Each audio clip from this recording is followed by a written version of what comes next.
Hello everyone, welcome to our YouTube channel Educated Cherry.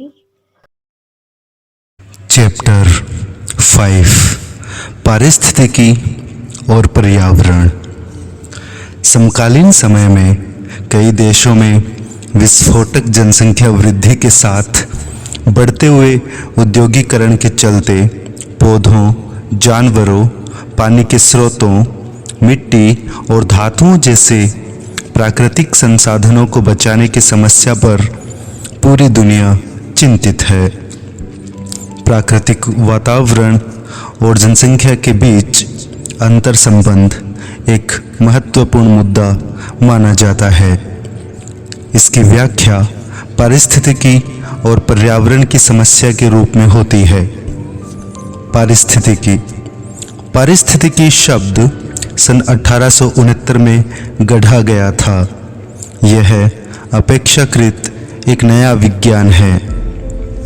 हाल के समय तक इसे जीव विज्ञान की एक शाखा के रूप में जाना जाता था, लेकिन अब इसे एक स्वतंत्र विषय माना जाता है। हालांकि यह जीव विज्ञान के साथ निकटता से जुड़ा हुआ है। यह विषय मनुष्यों, पौधों और जानवरों जैसे विभिन्न जीवों के बीच के संबंध को दर्शाता है। मनुष्यों के उद्भव के साथ जो इंसान की पहली जरूरत बनी वह थी भोजन, आश्रय और परिवहन। प्राचीन काल में मनुष्य जंगली उपज और पशु पक्षियों के शिकार पर जीवित थे, जबकि इस औद्योगिक युग में पौधों और जानवरों के साथ मनुष्यों के संबंध में काफ़ी बदलाव आया है और अब कई जीवों को मानवीय प्रयासों तथा संरक्षित किया जा रहा है। पर्यावरण और मानव विकास। पर्यावरण का मतलब है प्रकृति और मानव दोनों द्वारा निर्मित परिवेश। प्राकृतिक तत्वों में मिट्टी, वायु और पानी शामिल होते हैं। ये तीनों तत्व पशु, मनुष्य और पेड़ पौधों के जीवन का आधार होते हैं। मानव निर्मित वातावरण में भोजन, आवास और परिवहन से जुड़ी संरचनाएं आती है, जिनमें सड़कें, पुल, बांध आदि, जिनका उपयोग सुविधाओं के तौर पर किया जाता है। पर्यावरण की परिकल्पना में ग्रामीण, शहरी, सामाजिक, आर्थिक, सांस्कृतिक और राजनीतिक स्थितियां शामिल है। मनुष्य के द्वारा निर्मित इन संरचनाओं और प्रयत्नों से पर्यावरण पर सीधा असर पड़ता है, लेकिन पर्यावरणीय नियतिवाद के बारे में ऐसा सोचना गलत होगा कि प्राकृतिक परिवेश को इन मानवीय प्रयासों ने बहुत ज़्यादा प्रभावित किया है। हम देखते हैं कि एक तरफ वनों की सफाई कर अनाज के उत्पादन की दिशा में अग्रसर होने से बड़ी बस्तियों का निर्माण हुआ, दूसरी तरफ जलवायु के परिवर्तन और नदियों के मार्ग बदलने से कुछ इंसानी रहवास खत्म हुए और आबादी का पलायन हुआ। यद्यपि ईसा पूर्व 9000 के बाद से वैश्विक स्तर पर जलवायु परिवर्तन नहीं हुए हैं, केवल कुछ महत्वपूर्ण क्षेत्रीय बदलाव भर हुए हैं। इस प्रकार प्राचीन जलवायु से जुड़े कई विद्वानों का मानना है कि ईसा पूर्व तीसरे और दूसरे सहस्राब्दी में शुष्कता और हिमीकरण का तापमान मध्य एशिया में बहुत ज़्यादा था। ईसा पूर्व दूसरी सहस्राब्दी तक यहाँ बेहद ठंड पड़ती थी। इस कारण दक्षिण मध्य एशिया के लोग कम ठंडे क्षेत्र की तलाश में भारतीय उपमहाद्वीप की तरफ आकर्षित हुए।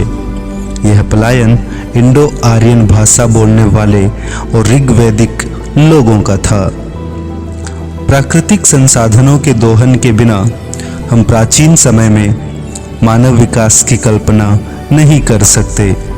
भारत में सबसे पुरानी बस्तियां आमतौर पर पहाड़ी, पठार या जंगली इलाके, झीलों या नदियों के पास स्थापित होती थी, जहां लोग जीवित रहने के लिए पत्थरों और हड्डियों के औजार बना सकते थे। इन औजारों का उपयोग पक्षियों और जानवरों के शिकार के लिए किया जाता था। साथ ही इनका प्रयोग खेती के लिए मिट्टी को तैयार करने और घरों को बनाने के लिए जमीन समतल करने में भी किया गया। वातावरण एवं बस्तियां।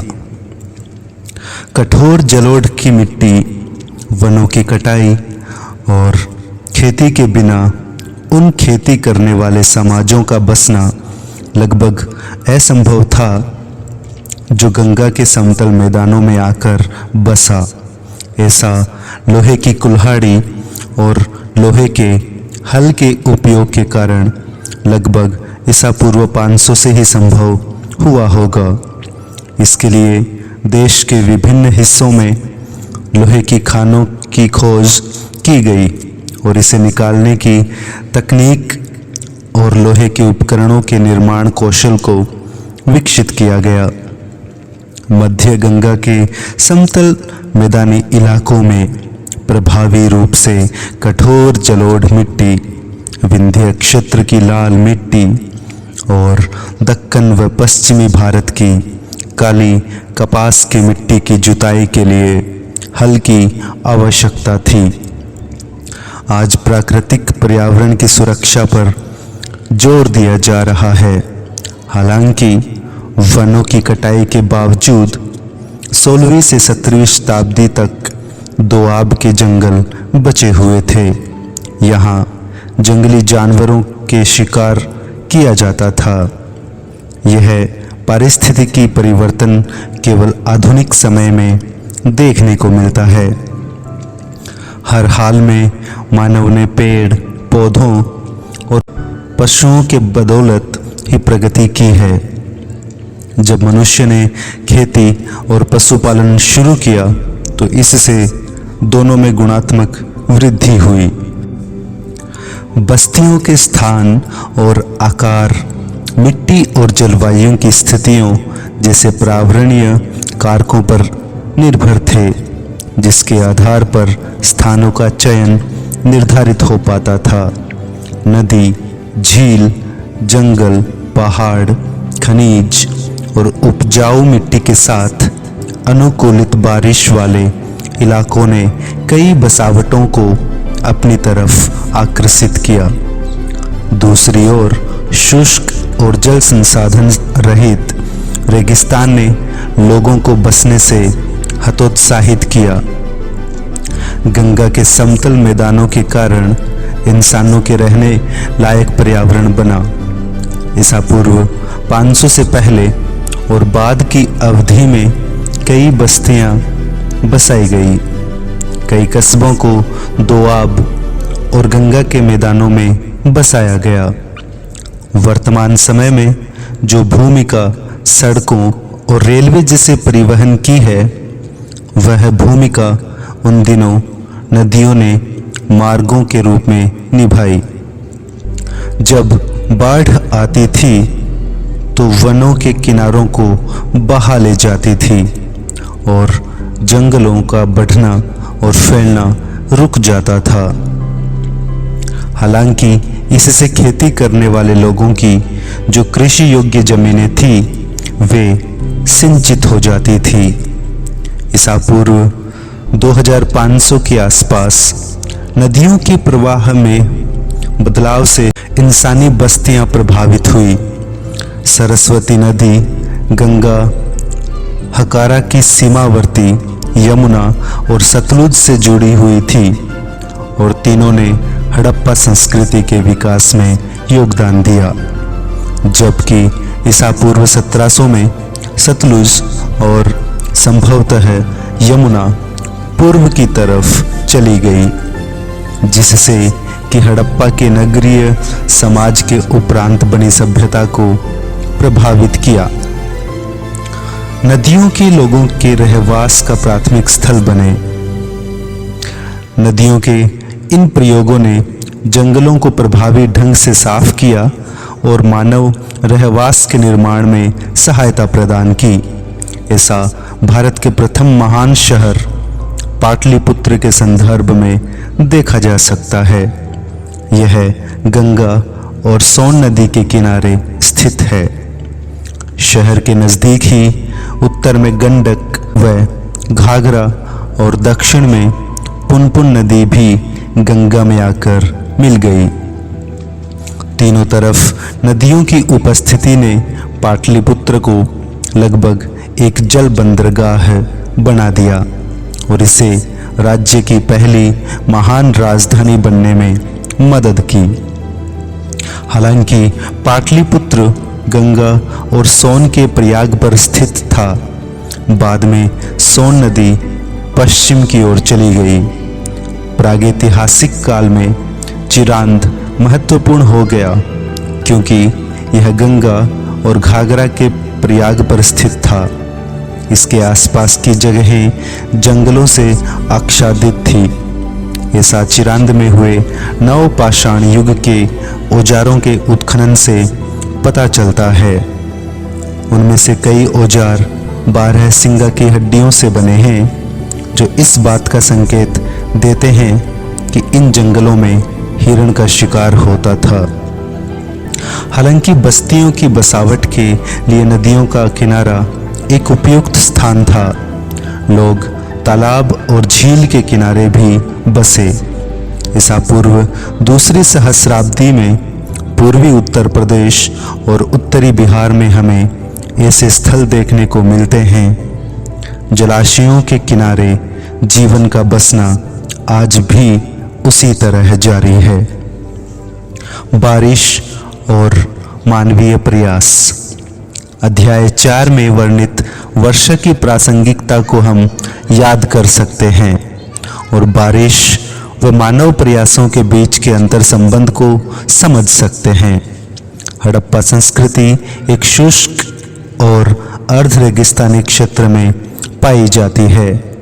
इसका श्रेय अच्छी बारिश को जाता है। वैज्ञानिक लोग ईसा पूर्व तीसरी सहस्राब्दी में हड़प्पा क्षेत्र में पर्याप्त बारिश का वर्णन करते हैं। जब कम बारिश हुई तो इसका हड़प्पा की बसावटों पर प्रतिकूल प्रभाव पड़ा। महाराष्ट्र के इनाम गांव से प्राप्त पेड़ पौधों और जीवों के अवशेषों से यह पता चलता है कि ईसा पूर्व 1000 के आसपास वहाँ का वातावरण बेहद शुष्क हो गया और ऐसी स्थिति में वहाँ के लोग अपने घरों को छोड़ने और खानाबदोश जीवन व्यतीत करने को मजबूर हुए। निश्चय ही बारिश ने कृषि रहवास की स्थापना में मनुष्यों को सहायता पहुंचाई है, लेकिन उष्णकटिबंधीय मानसून की भारी बारिश ने लोगों के नियमित काम को बाधित भी किया। हर वर्ष बारिश के मौसम में गौतम बुद्ध 4 महीनों के लिए अपनी बुद्धिज्म की शिक्षा दीक्षा के मिशन को रोक देते थे। इस दौरान वे वर्षावास के नाम पर राजगृह, वैशाली और श्रावस्ती जैसे स्थानों पर चले जाते थे। ऐसा कहा जाता है कि बुद्ध ने श्रावस्ती में 26 वर्षावास किए। अभी भी लोग बारिश से प्रभावित होते हैं और वर्षा ऋतु में विवाह आदि संपन्न नहीं किया जाता, परंतु आज स्थिति ऐसी भी है कि भारी बारिश के बावजूद मजदूरों को तब तक काम करना पड़ता है जब तक संस्थाएं बंद न हों या उन्हें छुट्टी न दी जाए। अन्य प्राकृतिक आपदाएं भारी बारिश से अधिक भयावह है। इनमें बाढ़, तूफान और भूकंप शामिल हैं।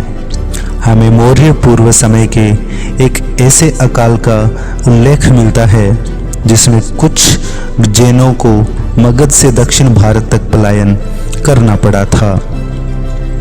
हालांकि शोधकर्ताओं द्वारा अभी तक अकाल और अन्य आपदाओं जैसे प्राकृतिक खतरों के कारण का उल्लेख करते हुए उनके स्रोतों का पता नहीं लग पाया है। पर्यावरण के प्रति प्राचीन दृष्टिकोण। प्राचीन भारत में नदियों को देवीय माना जाता था। ऋग्वेद में सरस्वती नदी को देवी के रूप में दर्शाया गया है। हालांकि उत्तर वैदिक काल में गंगा देवी माता के रूप में उभरती है और यही मान्यता आज भी कायम है। पौधे और जंतु पृथ्वी और जल पर जीवित थे, अतः इन्हें माता माना जाने लगा, जबकि इनकी सुरक्षा व संरक्षण के लिए क्या कोई प्रयास किया जाता था, ऐसी किसी योजनाओं की पुष्टि नहीं हो पाई है। नीम, पीपल, वट, शमी और तुलसी सहित कई पेड़ और पौधों को पवित्र माना जाता है। ऐसी ही मान्यता घास सहित जड़ी बूटियों के लिए भी है। वे सभी अपने औषधीय गुणों की वजह से मूल्यवान हैं और इसलिए इनका संरक्षण होता है और पूजा किया जाता है। बड़े और छोटे पेड़ों की रक्षा करने की इच्छा विभिन्न प्राचीन ग्रंथों में व्यक्त की गई है और ऐसा आज भी है। सामान्यतः बड़े बलिदानों और साधारण अनुष्ठानों के समापन पर पुजारी और आम आराधना करने वाले जंगल के पेड़ पौधों के शांति और समृद्धि की कामना करते हैं। महत्वपूर्ण बात यह भी है कि कई प्राचीन ग्रंथों में जानवरों के हत्या की निंदा की गई है। गौतम बुद्ध पहले व्यक्ति थे जिन्होंने पाली भाषा के ऐतिहासिक ग्रंथ सुत्तनीपात में गायों की रक्षा की आवश्यकता पर बल दिया। उन्होंने गौ पालन पर जोर दिया क्योंकि उनके विचार में पौधों को विकसित करने के साथ साथ पशु भी लोगों को भोजन, जीवन शक्ति, स्वास्थ्य और खुशी प्रदान करने में सहायक होते हैं। इसलिए निषेधाज्ञा के रूप में उनका यह मानना था, लोगों को गायों को नहीं मारना चाहिए। ईसा के शुरुआती शताब्दियों में ब्राह्मणवादी ग्रंथों ने बौद्ध शिक्षा को धार्मिक रंग दिया और मरणोपरांत गौ हत्या करने वालों के लिए गंभीर परिणाम का उल्लेख किया। बाद में हाथी की भी पूजा होने लगी। पारिस्थितिकी और पर्यावरण की पृष्ठभूमि प्राचीन भारत के अध्ययन में मदद कर सकती है और हमारे प्रागैतिहास के अध्ययन में विशेष रूप से उपयोगी हो सकती है। हालांकि प्रकृति के साथ मानवीय संघर्ष के बिना मानव समाज आगे नहीं बढ़ सकता है। प्राचीन काल में यह संघर्ष मुख्य रूप से पौधों और जानवरों के साथ था। इन पर एक बार नियंत्रण हो जाने के बाद उत्तरोत्तर कई स्तरों पर प्रयास बढ़ते गए।